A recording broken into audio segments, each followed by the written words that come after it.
شہرنامہ کے اردو سیگمنٹ میں حاضر خدمت ہے کچھ اہم خبریں۔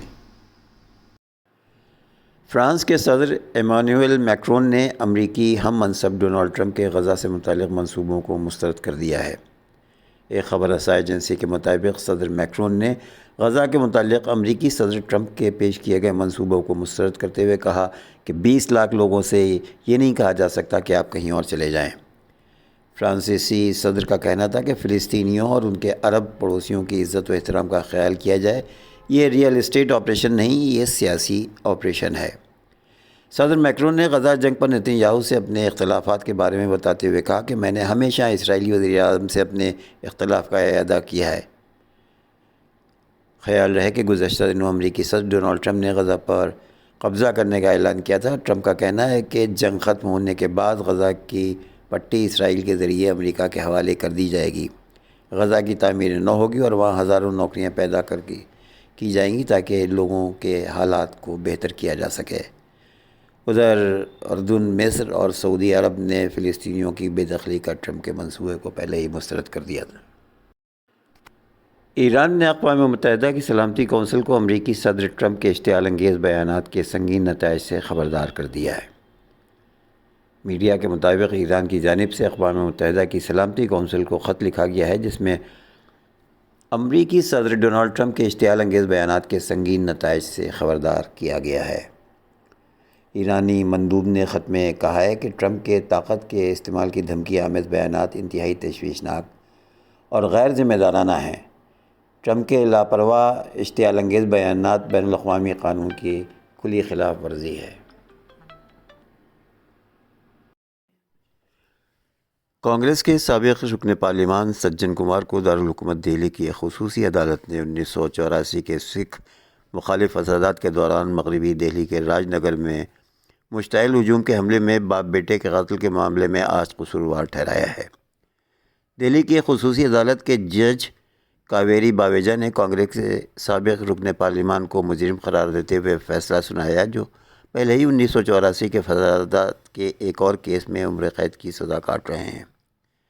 عدالت نے فیصلہ سناتے ہوئے کہا کہ ملزم کو قصوروار قرار دیا گیا ہے، اگلی سماعت پر سزا سنائی جائے گی۔ عدالت نے اس وقت کے بیرونی دہلی لوک سبھا حلقے سے متعدد بار رکن پارلیمان رہنے والے سجن کمار کی سزا پر دلائل کے لیے 18 فروری کی تاریخ مقرر کی ہے۔ کاویری باویجا کی خصوصی عدالت متعلقہ فریقوں کے دلائل اور شواہد پر غور کرنے کے بعد اس نتیجے پر پہنچی کہ راج نگر کے رہنے والے ایس جسونت سنگھ اور ان کے بیٹے ایس ترون دیپ سنگھ کو سجن کمار کی قیادت میں ہزاروں لوگوں کے مشتعل ہجوم نے قتل کیا تھا۔ سال 2021 میں ان کے خلاف تعزیرات ان کی دفعہ 302، 147، 148، 149 اسمبلی کے ہر رکن کو کسی مشترکہ چیز کو آگے بڑھانے میں جرم کا مرتکب ہونا وغیرہ بہت سی دفعات ان پر عائد کی گئی تھیں۔ استغاثے کے مطابق 1 نومبر 1984 کو سابق رکن پارلیمان کی قیادت میں ہزاروں لوگوں کے مشتعل ہجوم نے باپ بیٹے کو قتل کر دیا تھا۔ ایف آئی آر شکایت کنندہ کے بیان حلفی کی بنیاد پر درج کی گئی تھی۔ ایک دلچسپ خبر، موجودہ عہد میں دنیا بھر میں طلاق کی شرح میں نمایاں اضافہ دیکھنے میں آیا ہے جبکہ جوڑوں کے درمیان جھگڑے بھی بڑھ گئے ہیں۔ سائنسدانوں نے اس کی ایک بڑی وجہ دریافت کی ہے اور وہ یہ ہے کہ زیادہ تر وقت اگر شوہر موبائل میں گم ہو کر گزارتا ہے تو حالات خراب ہو سکتے ہیں۔ جب کوئی فرد اپنے شریک حیات پر توجہ مرکوز کرنے کے بجائے اپنا زیادہ وقت موبائل فون میں گم ہو کر گزارتا ہے تو اس کے لیے پھبنگ کی اصطلاح استعمال کی جاتی ہے۔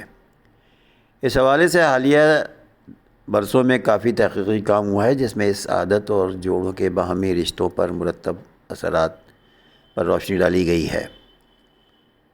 تحقیق کے مطابق اگر آپ کھانے کی میز یا کسی خوشگوار لمحے میں اپنے فون پر اسکرولنگ کرنے میں مصروف رہتے ہیں تو شریک حیات سے تعلق خراب ہونے پر حیران ہونا نہیں چاہیے۔ تحقیق کے مطابق بظاہر پھبنگ کی عادت بے ضرر محسوس ہوتی ہے، جیسے کوئی فرد فون پر ٹیکسٹ میسیجز چیک کر رہا ہو یا ایسے ہی فون پر اسکرولنگ کر رہا ہو، خیال کرتا ہے کہ وہ اپنے شریک حیات کو نظر انداز نہیں کر رہا ہے، مگر وقت کے ساتھ اس طرح فون میں گم رہنا شریک حیات کے جذبات کو ٹھیس پہنچانا ہے اور رشتے پر منفی اثرات مرتب ہوتے ہیں۔ تحقیق میں بتایا گیا ہے کہ در حقیقت فون پر گم رہنے کی عادت پر پرتشدد یا جسمانی طور پر نقصان نہیں پہنچاتی، مگر پھر بھی یہ ایسی جارحیت ہے جو باہمی تعلق کو جذباتی طور پر تباہ کرتی ہے۔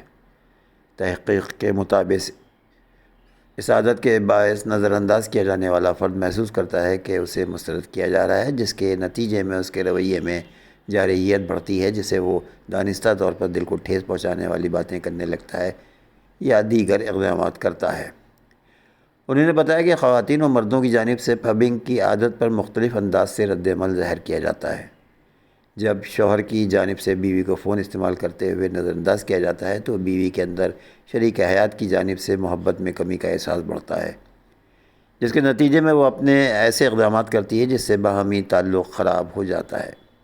اس کے مقابلے میں مردوں کو جب احساس ہوتا ہے کہ بیوی کی جانب سے فون کے باعث انہیں نظر انداز کیا جا رہا ہے تو ان کے اندر بھی جارحیت بڑھتی ہے، مگر ان کا رد عمل زیادہ سنگین نہیں ہوتا۔